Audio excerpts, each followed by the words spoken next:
จะถามเธอ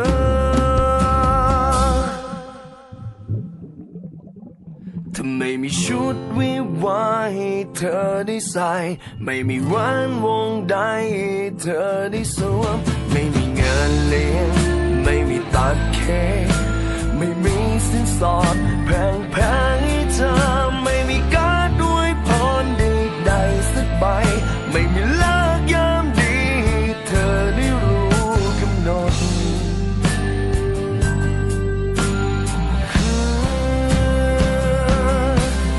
ไม่มีชุดวิวาให้เธอได้ใส่